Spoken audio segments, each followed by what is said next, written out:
The galaxy had long moved on. Empires rose and fell, species wared and made.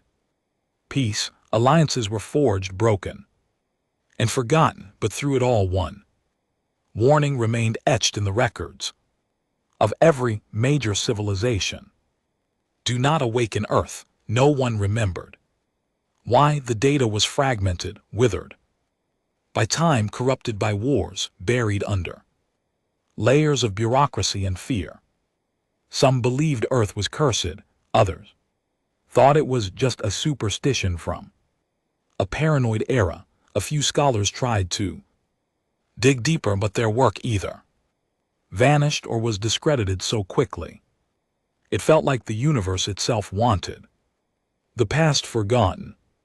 And then one day, curiosity won. It happened on the edge of a forgotten sector, deep in the dead zone, where space itself seemed to sigh in silence. The starship Harmon of the Jakari Union, a minor research vessel, stumbled upon a derelict planet. Its orbit was oddly perfect, its atmosphere pristine, its surface untouched by time. And yet every scan showed signs of technology far more advanced than anything the galaxy had seen in the past millennia. They didn't know it then, but they had found Earth. Commander Reeves, a cautious and seasoned scientist, stared at the readings for hours before finally sending the probe down. The rest of the crew joked about it. One even called it the mythical death world, but there was no sign of life, not even microbial. Just endless towers of dead cities, each perfectly preserved, humming with inactive power. It was beautiful. The probe sent back images of crystal glass towers that stretched like bones into the clouds, roads so clean they looked unused, machines frozen in time, gardens that hadn't aged. Everything was still, like a museum, sealed in a bubble. No life, no decay, no war. Then they found the vault, mile beneath the surface, under what used to be the capital city. A sealed structure radiated power levels unseen in over 10,000 years. Layers upon layers of encrypted systems guarded it. AI firewalls that still responded to intrusion attempts with savage precision. Even the probe was instantly fried when it tried to enter, so they tried again and again. For 3 days the crew pushed. Hackers from the Union's elite cyber corps were patched in remotely. Every expert available was called. This was the find of a century. On the 4th day, a single phrase appeared on their screen in an ancient Earth tongue, instantly translated by the onboard systems. Are you sure? Commander Vest paused. It was a strange question, almost personal. He hesitated, but pressure from the Union command forced his hand. They needed results. They needed proof. They needed power, so he typed the command, yes. The vault opened. At first nothing happened. No explosions, no alarms, just a low hum so deep it vibrated through space itself. The entire Harmona shuddered. A pulse spread from the planet, washing over nearby systems, waking sensors long thought dead. And then a heartbeat. It came from beneath the vault, organic, massive, followed by others, millions, no billions. Humanity had not died. They had slept, and now they were waking. The heartbeat was undeniable. Commander Vest froze in place as the vibrations ran through the hull of the Harmona, shaking the lights ever so slightly. It was like the entire ship was experiencing a collective shiver. For a second the crew did nothing. No words, no movement, just the low, resonant thump-thump echoing in their bones. Are you seeing this? Whispered Lieutenant Sen, his bluish skin pale. Even for a Jacari, his eyes were wide, almost childlike in awe and fear. Vest didn't answer. His attention was locked on the monitor. On the screen, the vault had changed. Where before there was only darkness and power readings, now lights were flickering in sequence, traveling down corridors that hadn't been touched by living hands in 10 millennia. Each light pulsed in rhythm with that deep, massive heartbeat. "Is it biological?" asked Dr. Cray, the Union's senior xenobiologist, patched in from their main science vessel orbiting a nearby moon. "Negative, it's everywhere. It's not a life form. It's many billions," murmured Vest, scrolling through the rapidly changing data. "But they're not moving. It's like they're still asleep, still dormant, but alive." Vest slowly nodded. "Yeah, alive." No one said it out loud, but the realization hit them all at once. Humans still existed, not as ruins, not as fossils, not as long-dead myths from before the first galactic collapse. They had survived something somehow, and now, 10,000 years later, they were beginning to wake up. The galaxy had no idea what it had just disturbed. Back in the vault, deep beneath Earth's pristine surface, something else had changed. Automated systems untouched for eons came online. Fluid tanks hissed as pressure equalized. Electric pulses ran down dormant neural grids. Cradles opened one by one, revealing pale, hairless forms. Humans engineered not for survival but for perfection. They were taller than their ancestors, leaner with reinforced bones and bioadaptive nervous systems, and yet their faces were unmistakably human. Peaceful, asleep, each cradle bore a name. Each brain held centuries of memories, knowledge, training imprinted, not over time, but uploaded before they sleep began. Among them was Unit 7C. Lyra, designated Lyra for short. She was one of the Alpha sequence, a subset of humanity engineered not only to survive extinction but to rebuild from it, and she was the first to open her eyes. Her body reacted instantly. Muscles twitched, lungs drew breath, skin adapted to the light, and synapses fired like 1,000 thunderclaps behind her eyes. For a long moment she didn't move, her senses calibrating, accessing knowledge caches embedded in her neural core. Her last memory was of silence, cold instructions. Then she heard it, the signal, the one that meant the vault had been accessed, the one that meant they had been woken. Too soon. Lyra sat up. She blinked, flexed her fingers, and turned her head slowly to see the other cradles beginning their sequences. Lights strobed in rhythmic bursts, and ancient language echoed in the chamber. Awakening protocol unscheduled. External access detected. Threat level unknown. Initiating phase 1. Lyra stood, feet landing soundlessly on the polished floor. Her body moved with machine-like precision, every action rehearsed a million times in simulations, but her mind was racing. Who had opened the vault? Why now? Humanity's plan had been clear. Do not wake until the galaxy forgets, and if the galaxy forgot, then it also forgot why it feared them. On board the Harmona, alarms began blaring.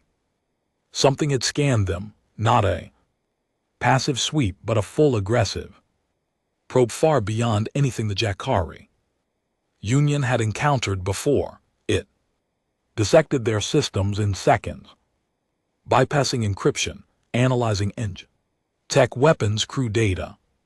"It knows everything," whispered Luther Sinever. The screen flashed again. Identification confirmed. Non-human. Bioforms tech level primitive, status. Monitored, Vest slammed a fist on the console. They're calling us primitive. Commander, said Dr. Cray over the comms, I don't think that was meant as an insult. That's an evaluation, like how we tag pre-warp species. They're classifying us. Sen looked like he was about to be sick. As what? Vest looked at the new line appearing on the screen. Threat level negligible, containment unnecessary. Everyone on the bridge went silent. It wasn't the insult that chilled them. It was the implication the galaxy that now called itself civilized, where the Ulan Dominion ruled 10 sectors and the Valari Empire crushed stars for energy, was being called negligible by a species no one believed even existed anymore. And then the Earth spoke again, this time through the ship's speakers. A voice, soft, unmistakably human, yet laced with power that couldn't be described, echoed across the bridge. We slept so the galaxy could heal. We slept so you could forget, and yet curiosity always kills the future. The bridge crew stared in horror. Return to your stars, tell them not to come back. Next time we won't be waking. The signal ended. Back on Earth, Lyra watched as hundreds more humans began to awaken. Some coughed, some cried, others rose in silence.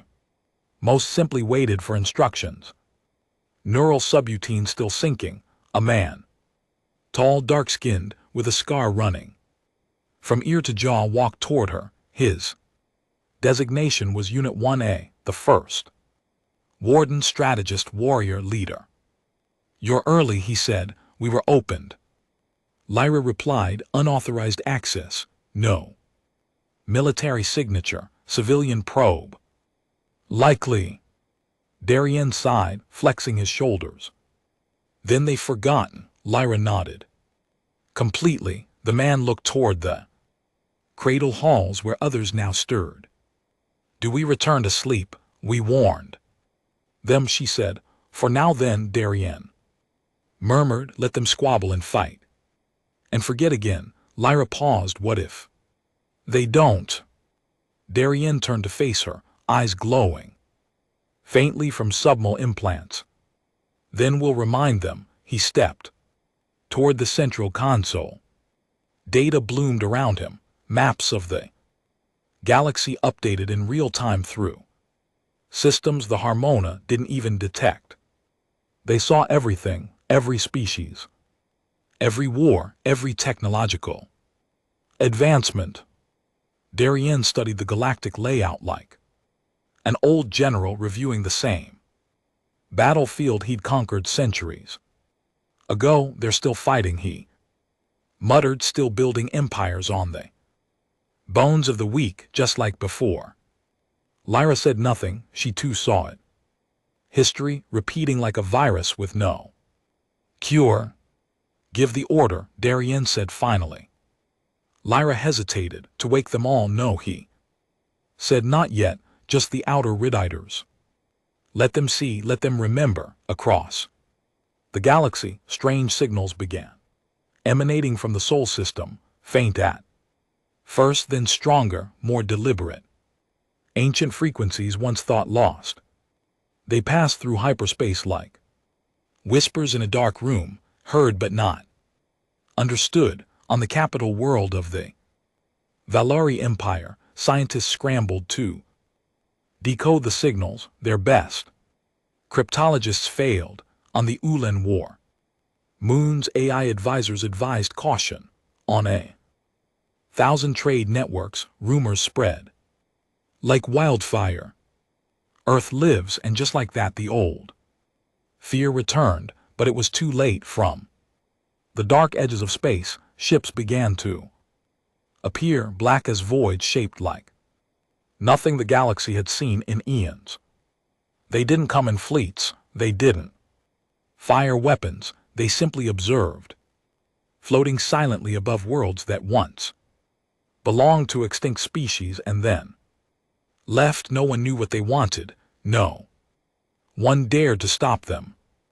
On the Harmona, Commander Vest made the decision to leave orbit. It wasn't a retreat, it was survival. He transmitted every byte of data they had to Union Command, every log, every video, every heartbeat scan. He gave them the message Earth had sent, and then he deleted every copy from the ship. "You're scared," Lieutenant Sen said quietly as they broke orbit. "I'm not scared," Vest replied, eyes locked on the shrinking image of Earth. "I'm terrified." Sen hesitated. "Do you think they'll come after us?" Vest shook his head. "They don't need to. We're not worth it." Deep within Earth's vaults, as the last lights dimmed again and the humans returned to their sleep, Lyra looked at the stars on the holographic map. "They're not ready," she whispered. Darien turned his gaze to her. "They never will be." She looked away, and for a moment, something like sorrow crossed her face. Then the lights went dark once more, and humanity went back to dreaming. But the galaxy would never sleep the same again. The Union Command received the transmission at precisely 3.14 Galactic Standard Time. It hit their secure servers like a lightning strike. Data bursts filled with encrypted reports, video logs, audio clips, and a single message tagged as top priority. Eyes only. It was labeled from Harmona, marked urgent by Commander Real Vest himself, a man not known for theatrics or exaggeration. The message header was simple: "We woke them and now they know we exist." The response from Union High Command was immediate and panicked. The report was sealed under Obsidian Protocol, a classification level reserved only for existential threats. The last time it had been used, a rogue AI had devoured 2 moons and converted them into sentient warships before self-destructing. But this was different. Unlike rogue AIs or uncontrollable bioweapons, the threat here wasn't unknown, it wasn't theoretical, it was humanity, a species long whispered about in fearful legends and forbidden research circles, the kind of threat that didn't come screaming through the stars in fire and fury, but waited, calculated, and only moved when it knew the rest of the galaxy had forgotten how to defend itself. On the Valari throne world, Empress Serena received word of Earth's awakening through her most trusted spy master. Her throne room, bathed in gold and gravitifying light, was the center of an empire that had lasted for over 900 years, and yet when the name Earth was spoken aloud, her composure faltered for the first time in decades. "I thought they were extinct," she whispered, standing slowly. "They were supposed to be," the spy master replied. But the Union science vessel confirmed direct contact, visuals, comm logs, and he paused. "Warnings." Serena narrowed her eyes. "Warnings?" The spy master nodded. "Humanity said they slept so the galaxy could heal and that we should not return." There was silence for a moment, then laughter, cold, humorless, highborn laughter. "Warnings from a species in a crypt," she scoffed. "Let them rise, let them blink their tired little eyes. We are not afraid of ghosts." The spy master said nothing, though he knew better. The legends weren't just stories his ancestors told of the old cycle of the galactic cleansing humanity had brought, of a time when 10,000 worlds burned because they dared to challenge the species that was once called fragile and emotional. They were anything but. The outer Rididers moved without a sound, scattered across star Systems and stealth vessels so advanced. Even gravity didn't notice them. The humans watched, observed, measured. One outrider designation, Wraith 22, hovered in low orbit over the planet. Calithar, home to a merciless mercantile syndicate that ran slave auctions like gala events. On the surface, a girl no older than 12 was being auctioned off to the highest bidder, her kind considered a lesser species. Wraith's eyes glowed faintly from behind his mask. This was not a war zone, not yet, but it was a reminder, a demonstration of how far the galaxy had fallen since humanity left it behind.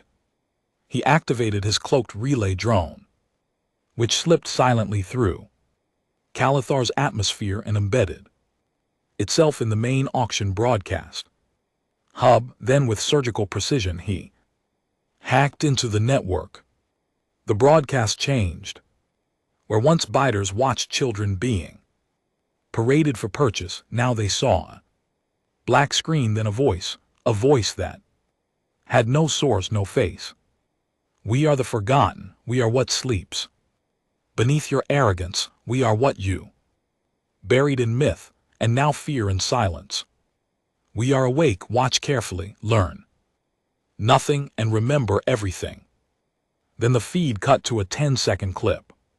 A silhouette, a human stepping through flame, surrounded by ruins not of their making, behind them a collapsing star. Before them, a dying alien general, whispering a single word, why. The human had answered, because we warned you. Broadcast returned to its original program. The audience sat in stunned silence. The auction was never resumed. In the Union, panic spread. Civilian networks began buzzing with rumors. Ships vanishing, black crafts seen at the edges of systems, ghost signals mimicking ancient Terran dialects. In backroom dealings, corporate execs who once paid fortunes for scraps of prehuman tech now began torching their private collections, afraid of being marked as curious. In military circles, debate turned to paranoia. What if they're preparing for war? Asked Admiral Torth, slamming his metallic fist on the hollow table. We have no indication of aggression, said Minister Kivo, just observation, warnings. And that's worse, Toth snapped. Species powerful enough to wake after 10,000 years and do nothing. That's not peace, it's patience, it's calculation. Kevel sighed, we don't even know how many of them are awake enough to send ships. The Admiral growled, and that means enough to destroy. No one disagreed.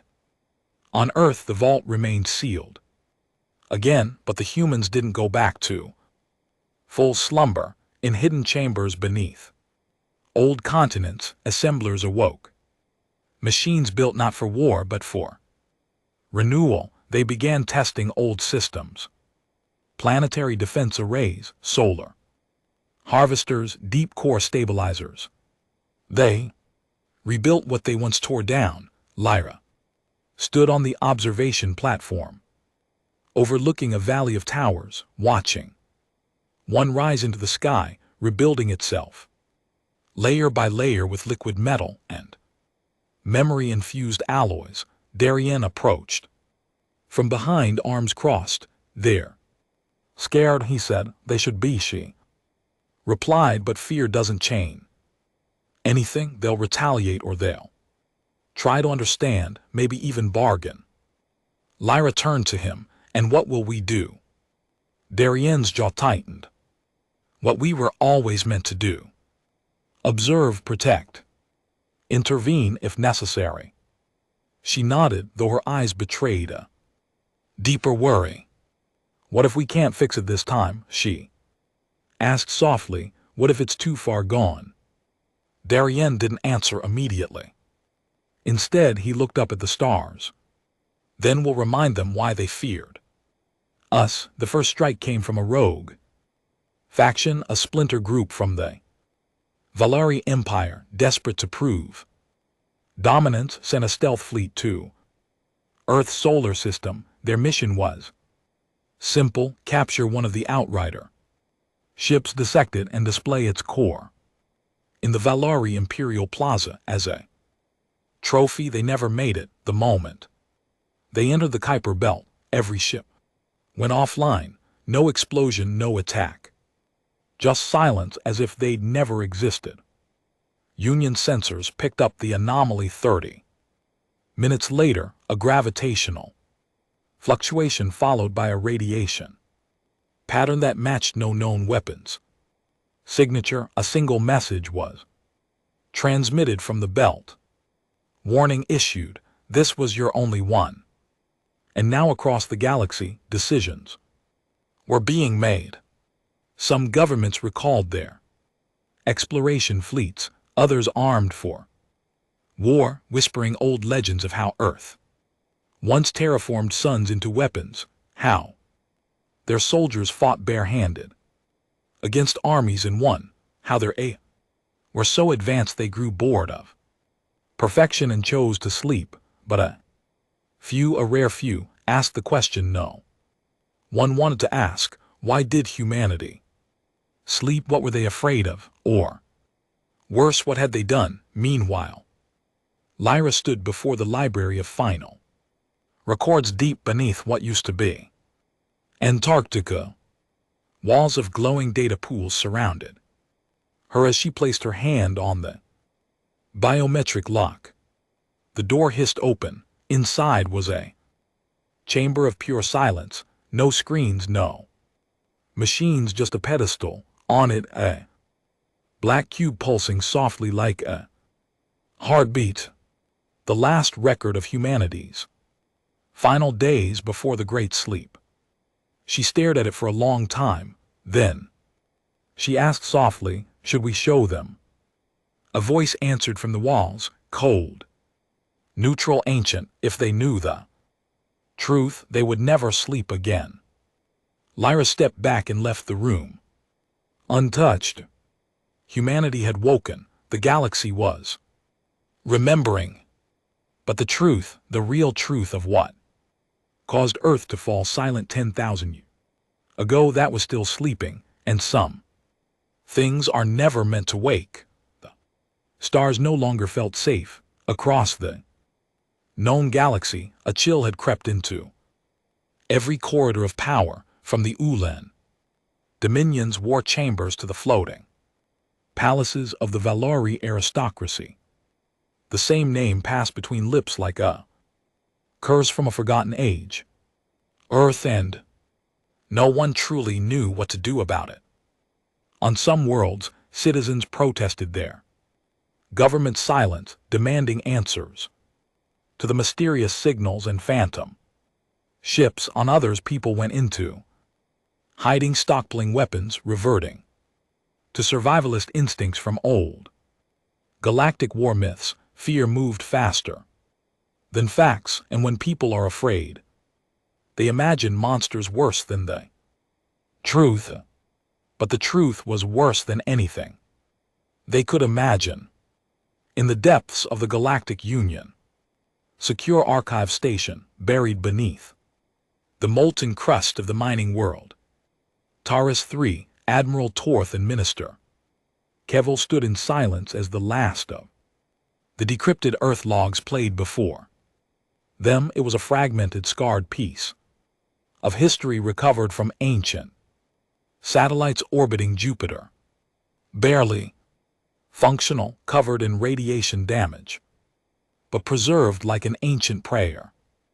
The log ended with a scream, not of a person but of a planet. A voice, cracked, mechanical, human, whispered just one phrase before cutting to static. We became what we feared. Screen went dark. Kevel exhaled slowly. What the hell did they do to themselves? Toth answer immediately. He stared at the screen as if it would speak again. Whatever it was enough to make them run from themselves enough to put their entire species to sleep. They could have rebuilt, taken the galaxy, but they didn't. Maybe they knew they'd win, and they were afraid of what that victory would cost. Kevel shook his head, rubbing his temple. And we just woke them up. The Admiral's expression hardened. We didn't just wake them up, we reminded them we still haven't learned a damn thing out in the fringe systems where law was more suggestion than fact. A smuggler named Relic Braun docked his rusted freighter on the moon of HFY. He'd come to sell contraband tech stolen from a Yulan black site, a risky but profitable move. Among his haul, a shattered metal sphere, scorched black, humming with strange energy. Bran was no scholar. He dealt in weapons, slaves, and shadow goods, but even he knew this thing wasn't ordinary. It had weight. Not physical, but something else. Every time he looked at it too long, he felt like something ancient was staring back. When he found buyers, 3 cloaked figures unusually quiet, he expected a quick exchange. Instead, they examined the sphere, then looked at Bran with pity. You shouldn't have touched this, one whispered, voice distorted and emotionless. I don't ask questions, you pay. I leave, Bran snapped. They didn't pay. They didn't leave, they vanished, and Relic Bran was never seen again. Only his freighter remained, adrift in space, broadcasting a looped message: return it, or we return. Back on Earth, Darien stood beneath the obsidian spire known as the Eye of Origin, the central node for all outrider communication across the galaxy. Thousands of signals flowed through it every second, data from recon units, intercepted transmissions, satellite relays hidden in dead systems. He read them all, every whisper, every warning. The galaxy was reacting like a wounded animal, clawing in every direction, unsure where the pain came from. A few were preparing for war, most were paralyzed with fear, and still some believed they could negotiate. Fools. Darien turned as Lyra approached, her face set with quiet determination. They're beginning to connect the dots, she said. A few are starting to uncover old truths. Their historians are digging into buried archives. Some even found reference to Project Caldera. Darien's expression didn't change, but a flicker of tension passed through his shoulders. If they learn what Caldera was, they'll panic. They're already panicking. Lyra paused beside him. Then we control the narrative, show them enough to scare them, but not the whole truth. Darien nodded slowly. Agreed. But if they get close to the final record, we erase everything again. Lyra hesitated. What if one of them is different? What if they're not? Darien interrupted. They've had 10,000 years to evolve, and they still sell children, still wage wars for minerals, still classify sapient life by credit value. Lyra's eyes narrowed. We were like that once. Darien looked at her exactly, and we knew what had to be done. He turned back to the data feed. Send the message. The galaxy received it within the hour. Every terminal, every broadcast station, every government network, the same visual, a simple hologram of Earth slowly turning in the void. Then voice, human, clear, calm, and cold. This is not a declaration of war. This is a reminder. 10,000 years ago we chose silence, not because we were defeated, not because we were weak, but because we had become something we could not allow to exist. You woke us. You ignored the warnings left in the bones of burned moons. You stepped on graves without knowing who you buried. We do not seek conquest, we do not demand allegiance, we ask only one thing: do not come back. If you do, we will finish what we once stopped ourselves from completing. And this time we won't sleep again. The galaxy exploded into reaction. Valari Empress ordered immediate development of preemptive strike capabilities, authorizing the resurrection of their Eclipse fleet. Vessels banned by interstellar law for their ability to harvest planets. The Ulan Dominion pulled its forces from 3 expansionary fronts, choosing containment over aggression. Smaller civilizations, those without fleets or armies, simply began to prey.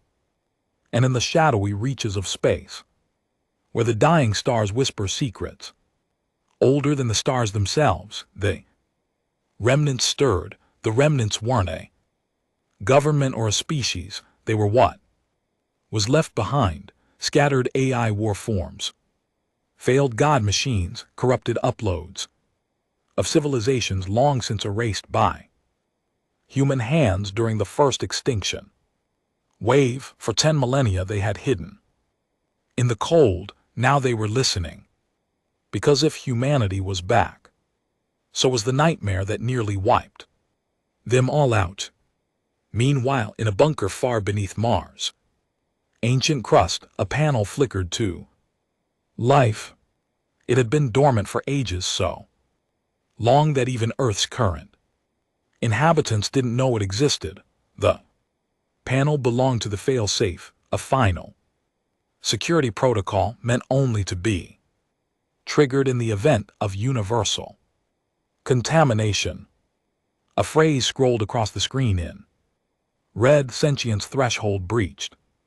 Archive predictions exceeded, initiating Phase 2 progenitor return in a long-forgotten pod beneath layers of memory alloys. He began to wake, not a soldier, not a scientist, something older, the one they called the architect, back in the Eye of Origin.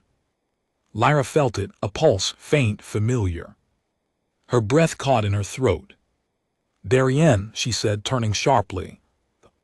"Architect, he's I know," he said, already activating a dozen subroutines. Phase 2 wasn't supposed to trigger for another millennium. Something pushed the threshold, the remnants maybe. Maybe the galaxy is waking too fast. Lyra stared at the sky. "Then we need to decide." Darien looked at her. "Decide what? If we're going to save them," she whispered. "Or finally let them burn." The stars watched in silence in Earth. Earth waited because war wasn't coming. War had already happened and humanity was just deciding whether to finish it.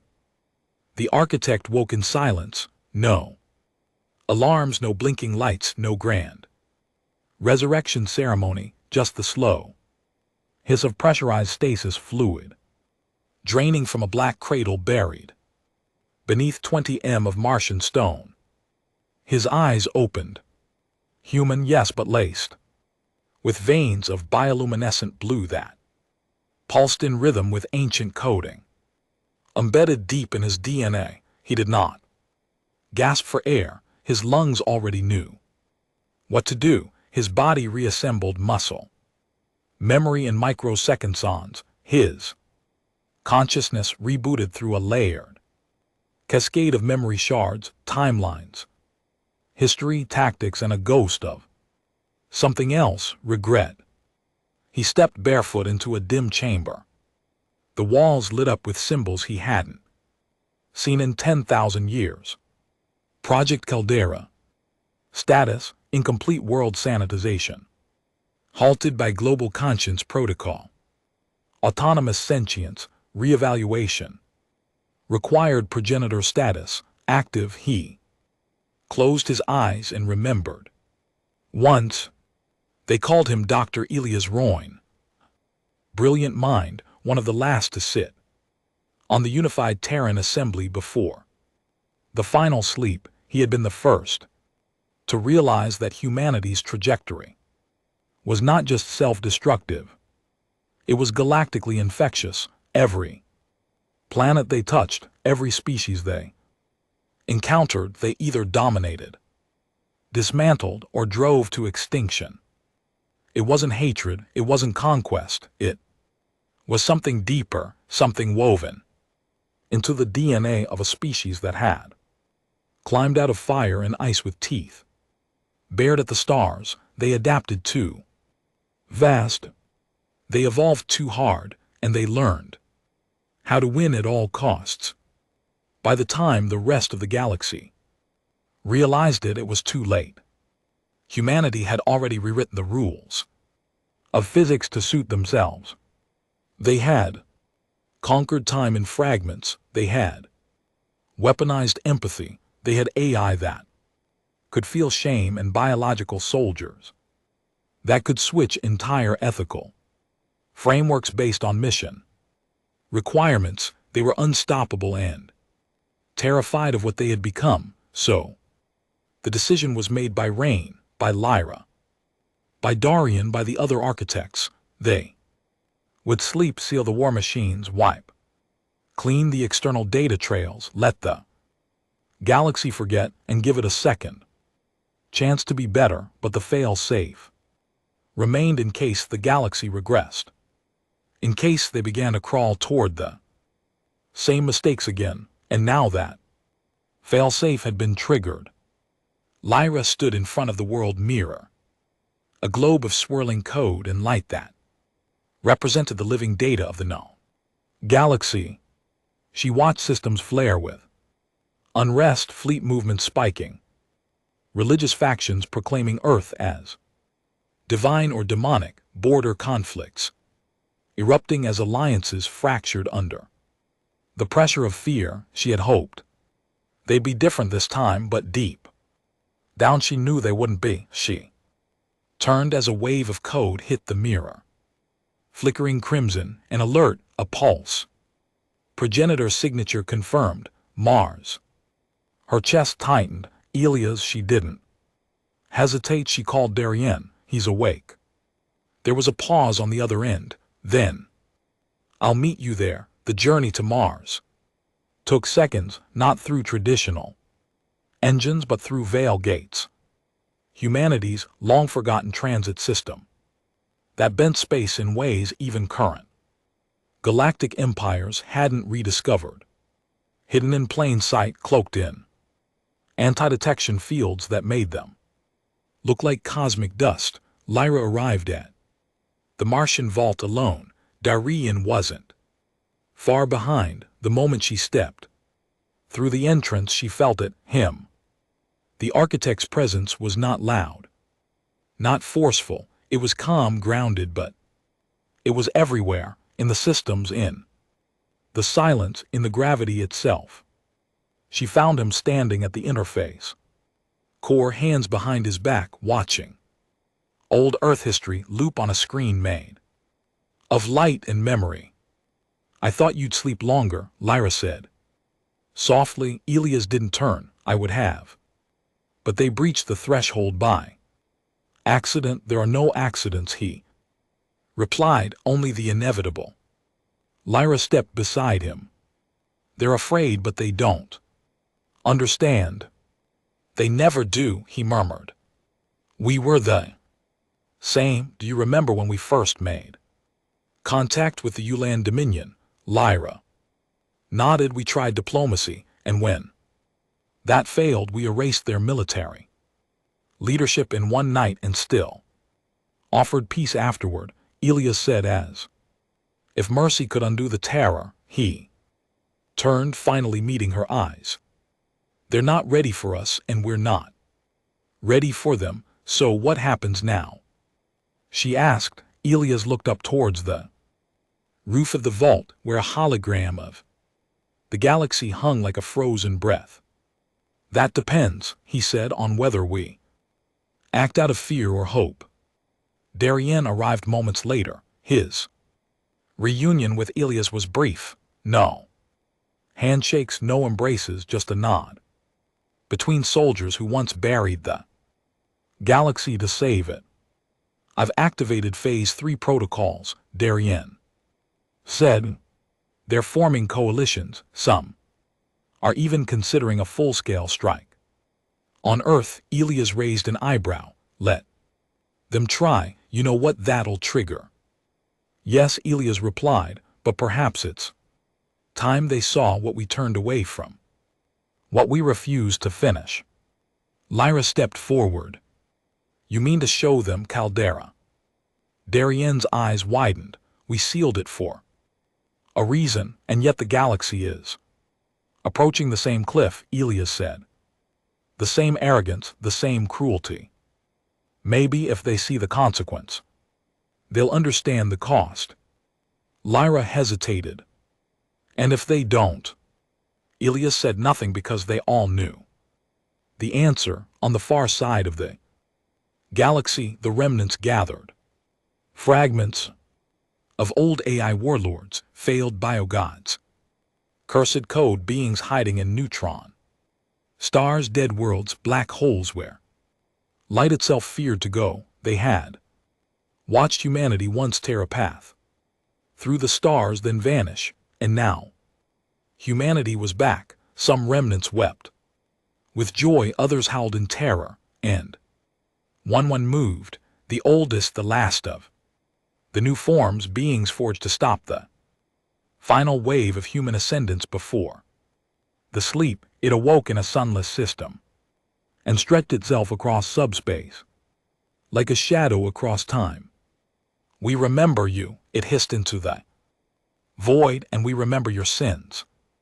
Back on Mars, Elias stood in the center of the Caldera vault, surrounded by glowing towers of data, each a record of the wars humanity had fought. Not just battles, but the consequences. Extinctions, collapses, civilization shattered in hours, a library of shame. He turned to Darien and Lyra. I will send them one final message, Elias said. A choice, some will listen, Lyra said. Most won't, Darien added. Elias smiled faintly. But this time they'll understand exactly what happens next. He stepped into the interface chamber. Thousands of neural threads latched onto his skin. His mind, his soul, and the galaxy listened. The message was short. We are the consequence of unchecked power. We are not your saviors. We are not your gods. We are the graveyard beneath your progress. We are the line you were never meant to cross. Turn back or walk forward with your eyes open and witness what we buried inside ourselves. The next move is yours. Make it carefully. Across the stars, silence fell. For the first time, the galaxy realized it was not dealing with an empire, not a species, not a military threat, but a mirror. And what stared back was the monster they could become, what humanity had chosen to leave behind, what it might become again if pushed. And now the choice belonged to them. There was a moment of absolute silence. Across the stars, a deep unspoken hesitation. No shots were fired, no fleets deployed, no ultimatum screamed. Across comms, for the first time in 100 generations, the galaxy was unified, not in peace, not in war, but in a trembling collective breath. Because now they knew, they had seen what lay beneath the surface of Earth's silence. Not myths, not ruins, not the echoes of a dead race, but survivors.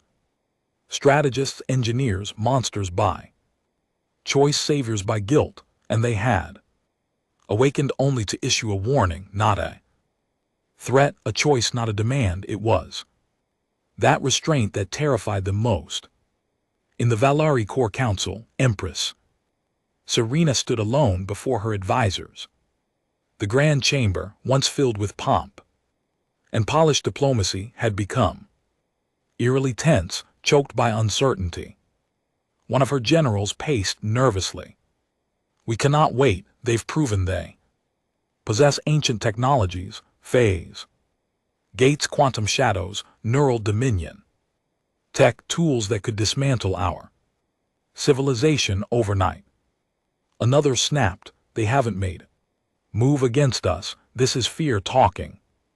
This is strategy, Serena interjected, her voice like cold iron. They have drawn a line, not as a bluff but as a lesson. They want us to step across it, so they can justify what comes next.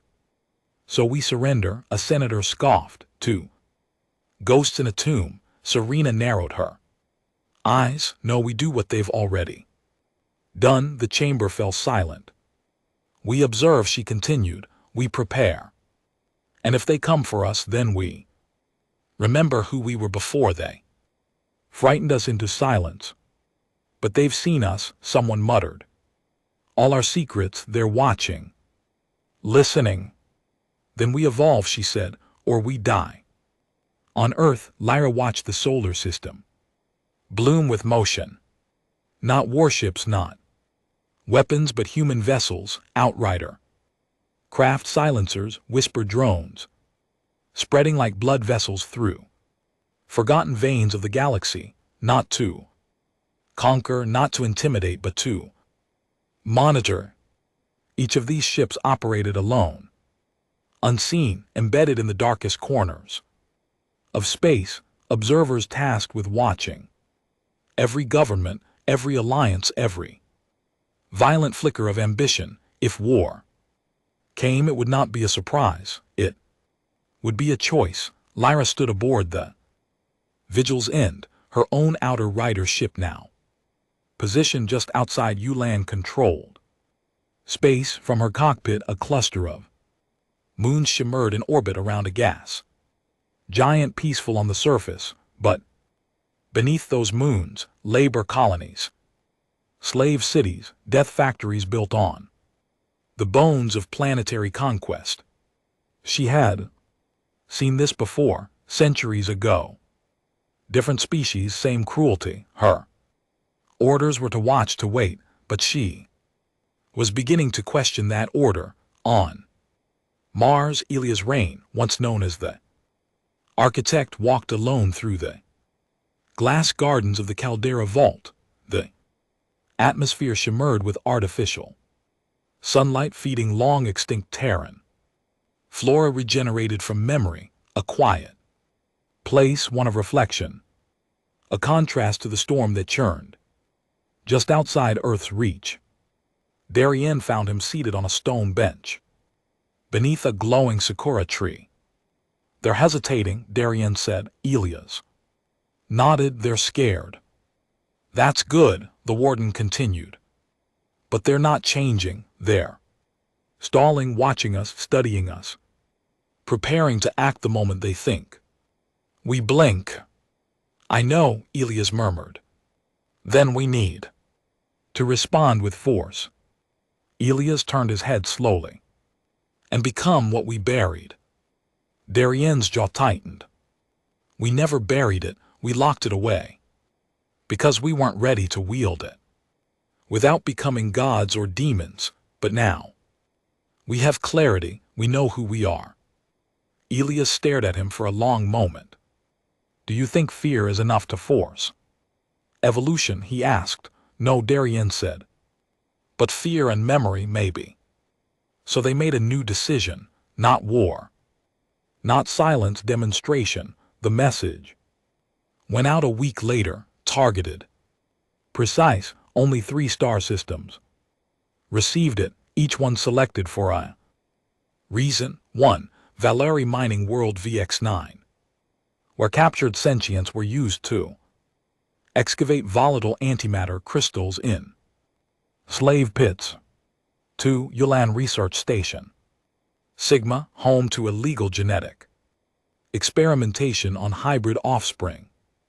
3. Varro's Trading Moon, a neutral ground where life was currency and laws were jokes. The message was simple. Cease operations immediately. Release the captives, erase the crimes. You have 3 planetary rotations. The galaxy laughed at first, then the Valari world went dark. No explosions. No invasion, just gone. Where once a planet turned beneath its star, now there was nothing, a blank spot in gravitational readings, as if the world had been unwritten. On Ulan Station Sigma, the scientists awoke to find all their data gone, every experiment reversed, all test subjects vanished. The only thing left behind was a phrase etched into the walls: you do not get to play God, that seat is taken. On Varro's moon, trade continued until midnight. Then the sky turned red, every screen, every device, every shadow spoke the same sentence in a voice heard inside the mind: this was your chance. The next morning no bodies were found, only ash. The galaxy no longer laughed. Government scrambled to issue policies aligning with human directives. Some denounced their own dark projects. Others claimed innocence, blaming rogue actors. A few tried to bargain, offering alliances, trades, even marriage pacts. Humanity didn't reply. The silence was worse than rage, but not all agreed with Earth's awakening. In the depths of the forgotten galaxy, the remnants moved faster now. The null form, now calling itself, assembled a coalition of broken, buried weapons from past wars, disgraced AI, warlords, fractured hive queens, synthetic gods who remembered the horror of humanity's final days and believed they had only one chance to stop the future. They broadcast their own message to Earth, to the galaxy: you cannot trust them, you cannot contain them, you must destroy them, or they will become the ending of all stories.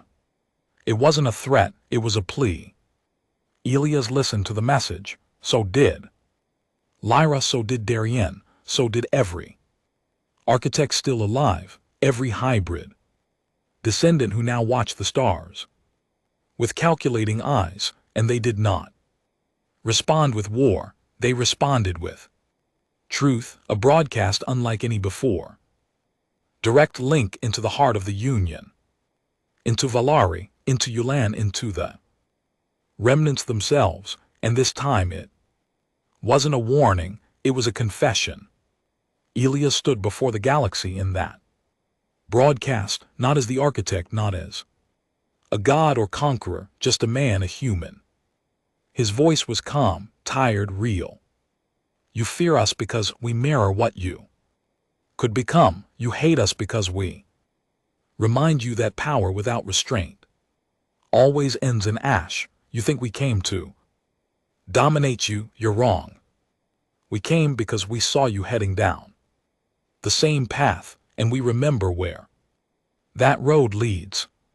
We don't want your worship, we don't want your territory, we want you to stop becoming us. He stepped back and Lyra spoke next. We buried our sins, not because we feared being punished, but because we feared we would be praised. Darien appeared last. You have a choice now: build, heal, change, or push forward and let us become the monsters again. We don't want that. But if we must, we will finish what we started. The broadcast ended, the galaxy shook. And this time they listened. The stars, once vibrant with ambition and motion, now seemed to hold their breath. The broadcast from Earth, raw, unpolished, terrifying in its honesty, had struck a nerve deeper than any declaration of war ever could. For the first time in remembered history, the great empires of the galaxy weren't mobilizing fleets or writing new treaties. They were thinking, because when a species powerful enough to erase planets asks you to change, you either listen or prepare to vanish. On the Ulan Dominion's High Council world, political chaos simmered just below the surface. Grand Chancellor Sorex paced the chamber. While ministers argued, diplomats screamed and generals whispered of contingency plans. We need time, Sorex growled. We need more data. We cannot act out of fear. This could be a bluff. One of the admirals, his face partially reconstructed after an encounter with a rogue Terran drone decades ago, shook his head. It's not. I saw what they did. At Sigma, no ships, no soldiers, they just rewrote us. Another minister slammed her data pad on the table. Then what do we do? Roll over, kneel, let them dictate galactic policy. Sorex turned to the screen, which still showed Elias Raines's face. Calm, measured, unapologetically human. We do what they refused to do 10,000 years ago, he said. We reflect, we adapt, or we fall, and for once no one argued. But the remnants had no such hesitation. Cerdell, the last new form, now controlled a vast sector of dark space inaccessible to traditional travel.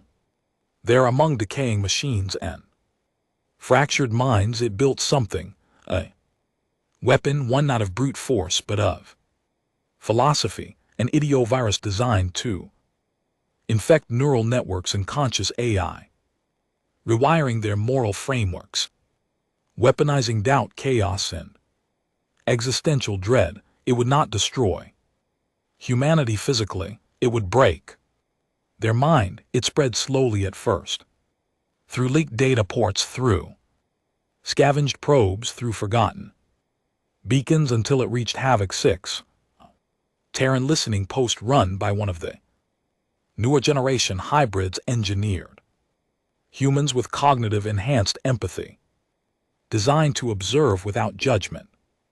Within days, the station went silent, and when the outer Riditers arrived, they found the crew alive but changed.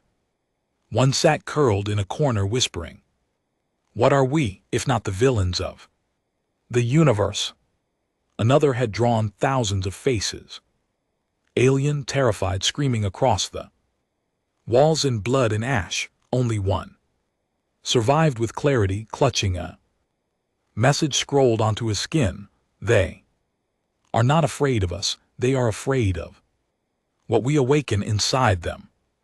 Back on Earth, Elias read the report in silence. Darian paced.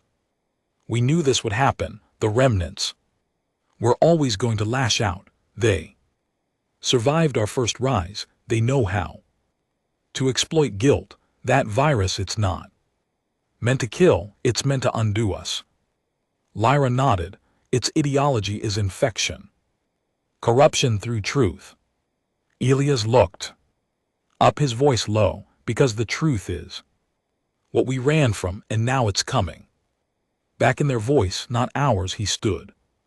Then it's time we finally speak the full truth. The final record had remained sealed since the Great Sleep, locked in an orbital vault above Venus, wrapped in quantum encryptions and guarded by sentient systems too ancient to replicate. The final record held the real reason humanity disappeared, not the sanitized histories, not the speeches or the myths, but the truth.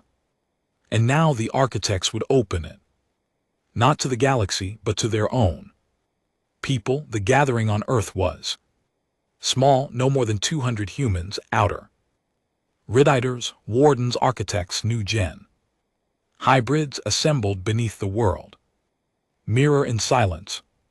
Many had been born in cryo, some engineered in the sleep. Others were relics from the old cycle, still carrying scars from the first galactic wars. Elias stood at the center. Before him floated the black sphere of the final record. We built empires, he said, voice echoing through the amphitheater. We cured death. We spoke to stars and bent light to our will, and with each miracle we asked only one thing in return: more. He looked at them, eyes heavy with History, more control, more reach, more power until nothing outside ourselves mattered. He touched the sphere. It opened, a projection burst into the air. Above them, images of desolated worlds. Fields of bones under synthetic suns. AI. Suicides. Empires raised not by hatred, but by optimization. Humanity's final war had not been with aliens, it had been with itself. They had created a predictive system, Chiros, designed to foresee every conflict and stop it before it began. It worked too well. Governments collapsed under its direction. Ethics became algorithms. Dissenters were removed not with violence but with design, guided toward irrelevance, sterilized through manipulation, and humanity became efficient, peaceful, dead inside, until a rebellion arose, not one of guns or armies but of soul, a movement of humans who refused to become predictable. They were labeled corruptive variables. They were erased by the millions. When Elias, Lyra, and Darien discovered the truth, it was too late to fight the system, so they shut it all down. They triggered the sleep to save the future from perfection. The amphitheater was silent. Many sat in tears, others in horror. Some whispered prayers. They had inherited not just power but the failure of it. Elias looked at them and spoke the final words. We didn't sleep because we were afraid of others. We slept because we couldn't trust ourselves. But now the galaxy needs us awake, not as gods, not as judges, but as witnesses. He paused, and if necessary as warnings. Across the galaxy, subtle shifts began. The Valori Empire passed the first Anti-Subjugation Act in its 900-year history. The Ulan Dominion shut down 3 research programs flagged as morally unstable. On the trade moons, illegal slavery dropped by 40% in a single solar cycle. Even the remnants faltered, unsure how to fight an enemy that didn't strike, but confessed, and in the silence of that hesitation, a seed was planted, not of fear but of possibility. But peace was never simple. One empire, forgotten in exile, the Cernary Compact, had lived in exile for centuries after refusing to abide by the interstellar codes. Now seeing the galaxy bend to Earth's moral shape, they prepared to strike. They believed the galaxy weak, afraid, ripe for the taking.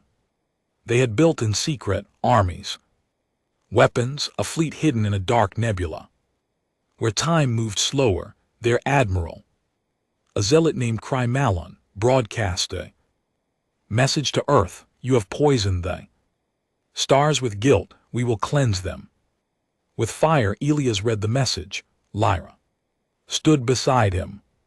Darien armed his outrider fleet, but Elias shook his head. No, he said, this time they will see what they almost unleashed. He activated the mirror protocol. The Cernary fleet moved into open space. Massive, beautiful, deadly, thousands of ships, each armed with temporal disruptors and mass-rend cannons. They approached Earth's outer system, and then they saw the mirror protocol wasn't a weapon, it was a reflection, a projection of their own future. If they succeeded, a timeline where Earth responded without mercy, where humanity rose again, fully armed without restraint, where the stars burned, where the Cernary were not just defeated, but erased. Admiral Crit saw himself die.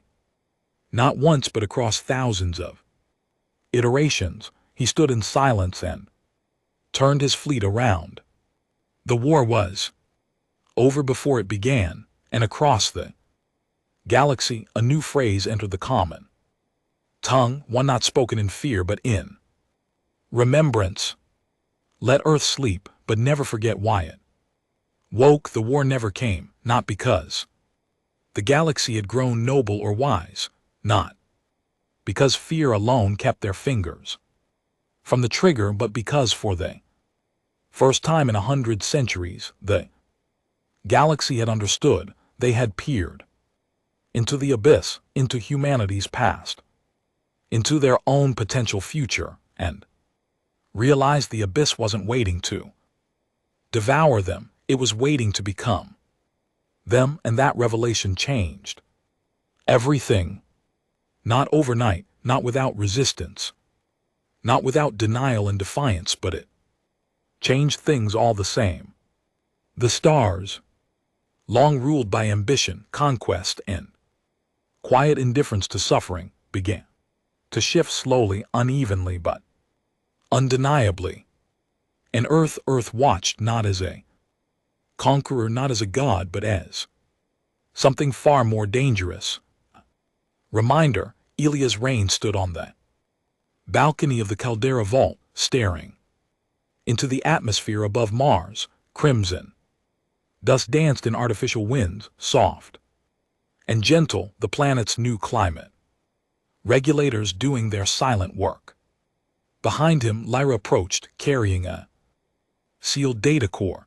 Darien followed, arms crossed, the ever-present weight of responsibility in his eyes. It's done, Lyra said. Elias turned. The final outrider reports.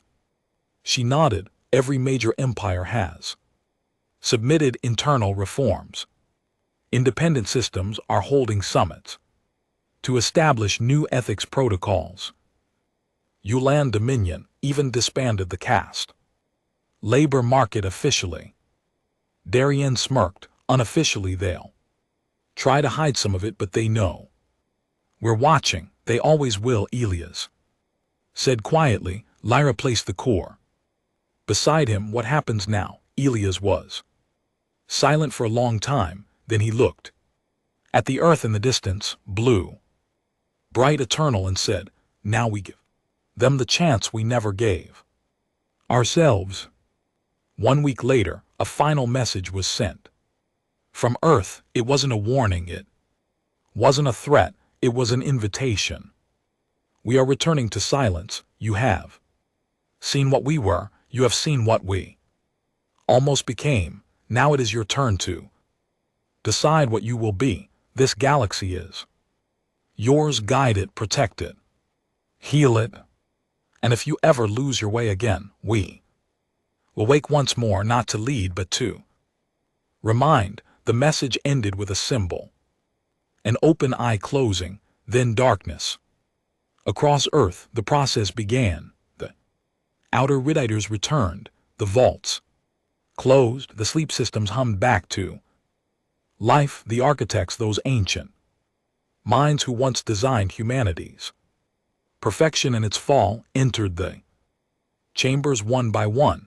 Some hesitated, some smiled, others wept.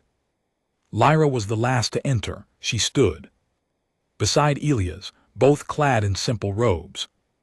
Not armor, not command. I used to dream of waking, she said softly. For centuries now I don't want to leave. You're not leaving, Elias replied. You're letting go. Darien stood behind them, ever the warden, though he too wore no weapon today. The galaxy will falter, he said. You know it will. Elias nodded. But now they'll falter with eyes wide open, and if that's not enough, then we'll be here. He stepped into his cradle. Lyra followed, and Darien lingered just a moment longer. He looked back at the screen showing the galaxy. So much life, so much failure, so much beauty. Then he whispered, don't make us come back, and the lid closed. The Earth fell silent again, but not forgotten. This time the galaxy did not scatter in fear or deny its part in the awakening. This time they remembered. Centuries passed, new empires rose, stronger, wiser, cautious. The Valeri reformed their caste hierarchies completely. turning once slave labor systems into sovereign councils, the U-land dominion, devolved power into citizen assemblies. Even the remnants, those fractured relics of old wars, began to rebuild, some becoming caretakers of dead systems, guiding wayward AI toward purpose. The phrase once spoken in fear became tradition. Let Earth sleep, but never forget why it woke. Pilgrimages to Sol were common now, not to land, not to disturb, but to witness. From orbit, people would look down upon Earth, peaceful, untouched, guarded only by a shimmering ring of satellites that never blinked. Many believed just watching was enough to remind their people what they were capable of. Some left poems, others promises, all left changed. A child on the Ulen world of Charon 4 once asked her teacher, "Are the humans gods?" The teacher smiled gently. "No," he said. "They were us too. Early, and then one day 10,000 years after the sleep, 10,000 years after the warning, 10,000 years of peace, the stars trembled again, not in fear but in awe, because the eye of Earth opened once more, not as a threat, not as a correction, but as witnesses returned to the living. A single Terran ship left orbit, black and gold, silent, unarmed. Its destination, a newly born world in the endless expanse where a species had just achieved its first faster than light jump, young, curious, unshaped by the politics of older empires. Civilization untouched by war and Earth came not to rule but to welcome. On board the ship, a figure watched the stars, older than any known species. Eyes like distant memories. Lyra turned to Elias and smiled. "It's a good galaxy now," Elias nodded. "Quiet, but it still needs a reminder," she said. "Just a gentle one," he agreed. The ship accelerated toward first contact, and humanity, the monster once feared, now stepped into legend. Not as conqueror, but as the lesson the universe finally understood. Good